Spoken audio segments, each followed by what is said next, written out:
Durante la restauración Meiji, a partir de 1868, Japón era un estado agrario, ya que alrededor de un 80% de la población trabajadora se dedicaba a faenas agrícolas. La sociedad feudal vigente hasta entonces comenzó a desmoronarse, provocando el empobrecimiento de los sectores rurales debido a pesadas cargas impositivas. Asimismo, Japón contaba con el problema de la sobrepoblación y su consecuente desempleo y falta de alimentos. Todos estos factores se transformaron en un problema social y los principales motivos para la emigración japonesa, en un comienzo hacia Hawái y luego a distintas partes del mundo. Paralelamente, en el mercado de trabajo mundial, existía la necesidad de recibir inmigrantes como mano de obra extranjera debido a la abolición de la esclavitud. Argentina vivía su histórica falta de población, por lo cual había un claro interés en promover la inmigración. La política migratoria se basó mayoritariamente en los extranjeros que provenían de Europa. Deseaban conservar la llamada homogeneidad latina, fomentando la inmigración europea, quienes en esa época llegaban a ser el 49% de la población capitalina. Es por esto que la presencia de orientales no estaba prevista y en consecuencia la instalación de la colectividad japonesa en Argentina presentó no pocas dificultades, además del hecho de que no existían acuerdos previos entre las dos naciones referentes a la migración. A fines del siglo XIX, la inmigración se fue dando de forma libre, indirecta e individual. Los registros históricos de los primeros pioneros nos muestran algunos antecedentes, aunque carentes de información y muchas incógnitas. Tal es el caso de Francisco Japón, nombre originalmente incierto, que al parecer fue vendido como esclavo en 1596 y recuperó su libertad al denunciar su situación ante la justicia, realizando una demanda por su liberación.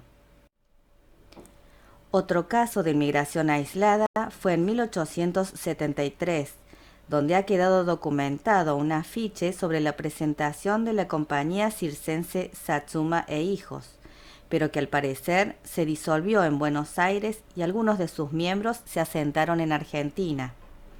Esto no es de extrañar, ya que en la época de la restauración Meiji habrían viajado muchos artistas japoneses al exterior. Dos jóvenes con espíritu aventurero arribaron en el año 1900. Yoshio Shinya, de 16 años, nacido en la prefectura de Saga en el año 1884, y Churiyo Torumi, de 13, oriundo de Yokohama, nacido en 1887. Embarcaron como camareros de la fragata Sarmiento. Ambos fueron cuidados por familia de oficiales militares. Aprendieron el idioma y gozaban de buena salud, según un informe oficial de 1902.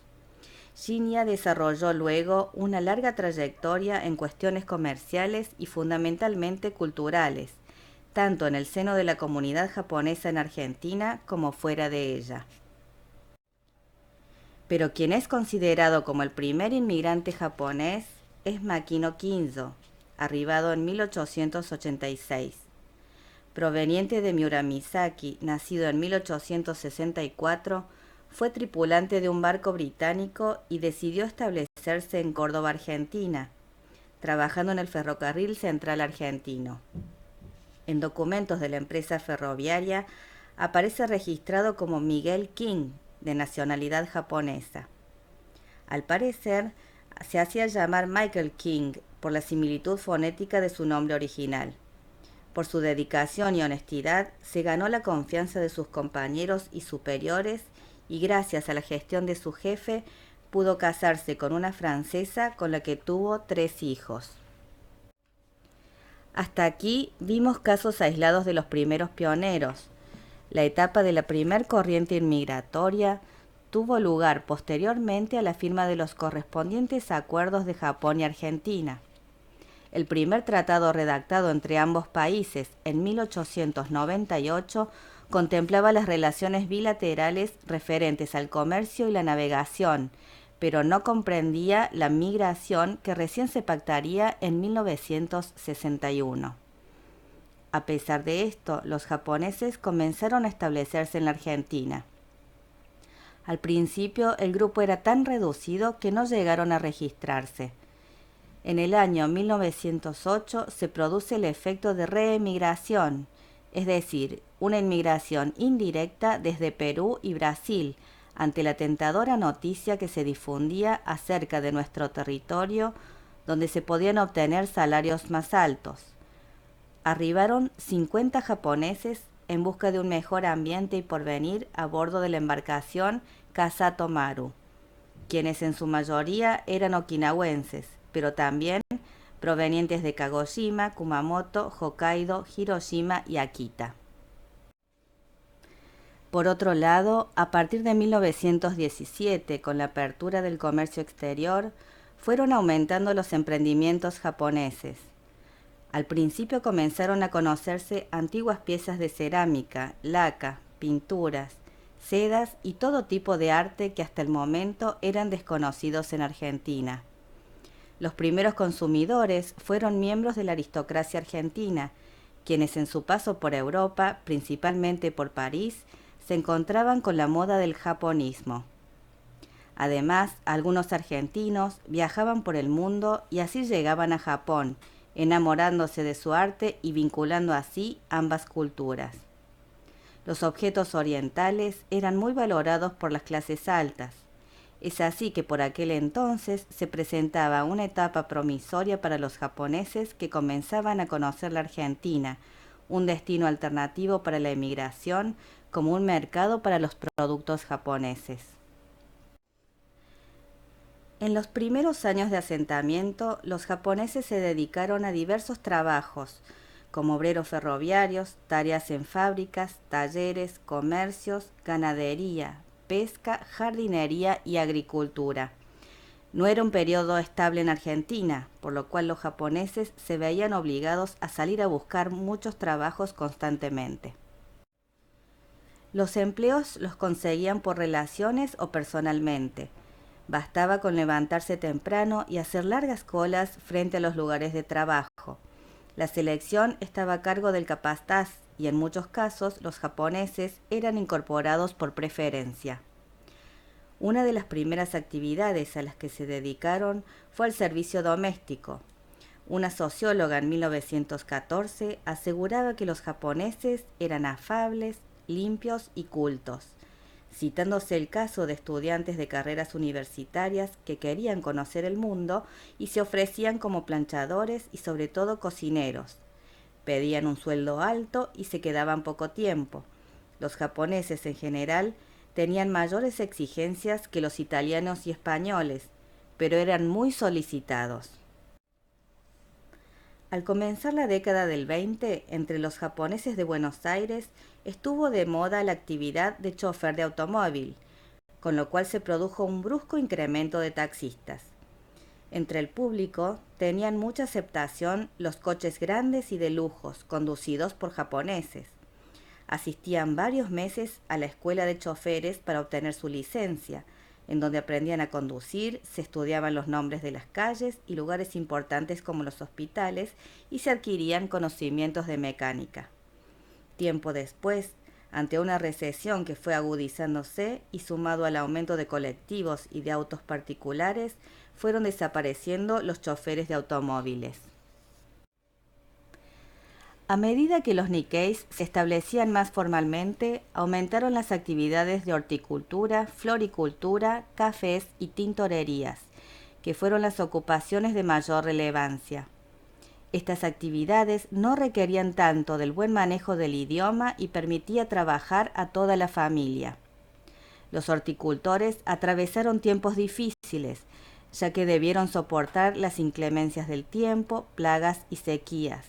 Las cosechas eran transportadas en carros tirados por caballos para venderlas en mercados y ferias.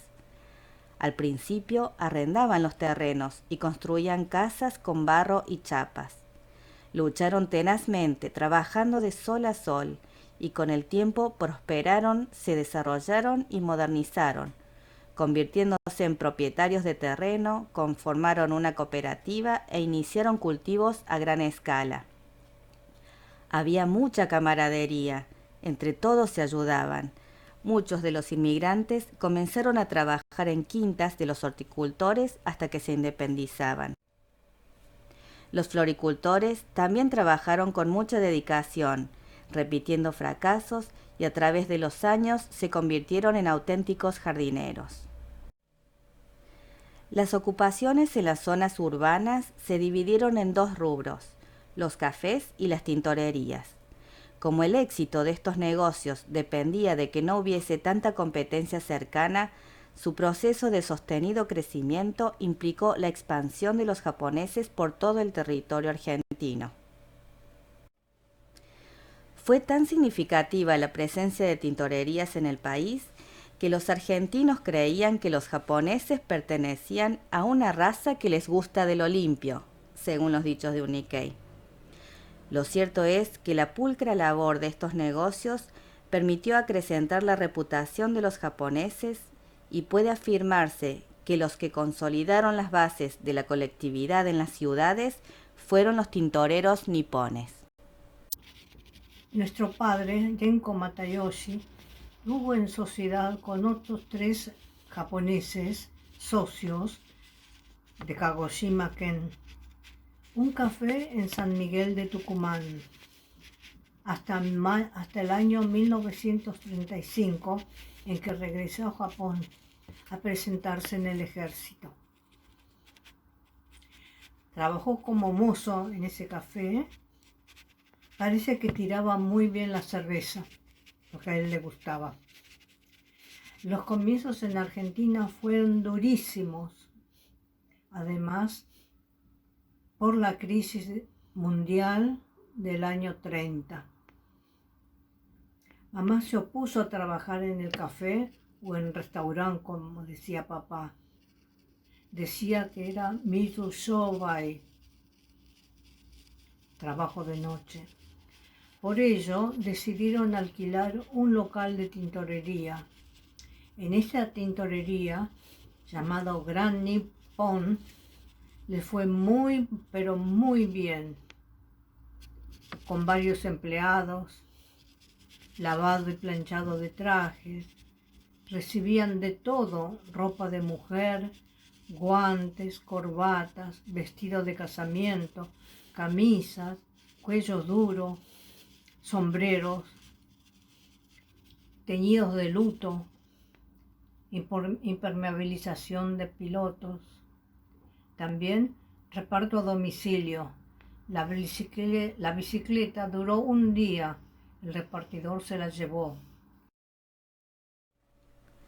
Todos los japoneses radicados en Argentina eran reconocidos por el esfuerzo que hacían para educar a sus hijos y ayudarlos a progresar en la sociedad. En el caso de las tintorerías, con los años, se sumó un agotamiento que no llegó a despertar expectativas entre los descendientes como lo habían hecho sus antecesores. Esta situación se acentuó con la inclinación de gran parte de los Niseis hacia profesiones tradicionales como médicos, abogados, arquitectos, ingenieros y contadores, insertándose así en la sociedad argentina con las distintas actividades profesionales.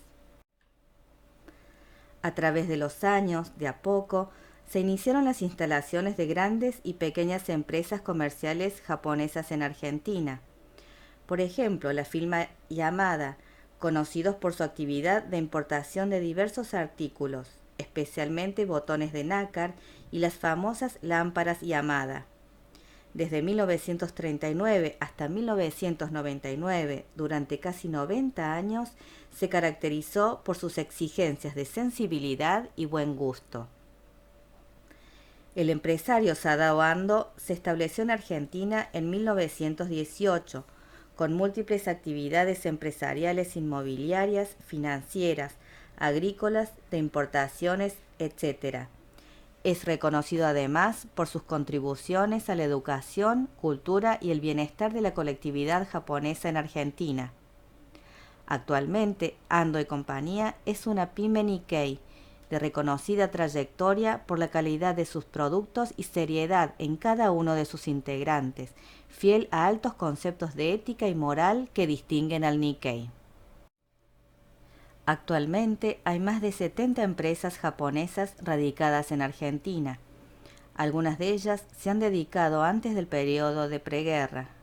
Porcelanas Tsuji, Chocolates Kochi, Mitsubishi, Toyota, Honda, Yoshida Manufacturing Corporation, Sony, Fujitec, Sumitomo, Yamaha, entre otros. Alrededor de las 3/4 partes, es decir, el 75% de los inmigrantes japoneses, eran hombres libres y jóvenes. Regresaban del trabajo totalmente extenuados y desesperanzados por la dureza de las tareas. Nadie los esperaba en su oscura casa y no disfrutaban buenos alimentos. El sufrimiento de la soledad fue una gran problemática. Soportaban muchas penurias y hasta algunos padecieron graves problemas mentales. El mayor anhelo era el de tener una compañera y formar una familia. Esto suscitó el inconveniente del casamiento, ya que la mayoría prefería japonesas en vez de latinas. Debido a la poca cantidad de mujeres japonesas casaderas, se crearon diversos recursos para lograr las uniones matrimoniales, como la creación del Departamento de Consultas sobre Casamientos dentro de la Asociación Japonesa, la colocación de avisos en el periódico y el casamiento por foto y cartas, aunque la mayoría recurría a familiares y conocidos quienes se encargaban de buscar una candidata. En el periodo de posguerra, la solución fue la llamada inmigración de las novias, apoyado por la ampliación del reglamento de inmigrantes japoneses y posibilitando el viaje de las prometidas. Acompañando este proceso, en 1960 se creó en Japón el establecimiento del Hogar de Mujeres Inmigrantes de Ultramar. Esta organización hacía de intermediarios entre ellas y sus pretendientes, y las mujeres se formaban y preparaban para ser esposas de los migrantes. Estos datos no son menores, ya que esta situación formó parte de la corriente migratoria en donde estas mujeres demostraron una férrea voluntad en venir a vivir a la Argentina, participando activamente en el sueño del proyecto inmigratorio y cumpliendo un rol crucial en él. A principios del siglo XX, la Argentina había consolidado una posición como proveedora de productos agrícolas a Europa, y fue el país latinoamericano que más rápido había logrado la industrialización, merced a importantes obras como el tendido de ferrocarriles y la construcción de ingenios azucareros. A partir de ahí se produce el fenómeno de la inmigración en cadena, parientes y amigos impulsados a viajar llamados por quienes ya se habían asentado.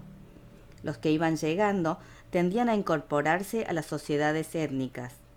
Contaban con un mullido colchón que les brindaban sus paisanos, que serían los generadores de la migración en cadena, que podía ser de familia, barrio o de la misma aldea.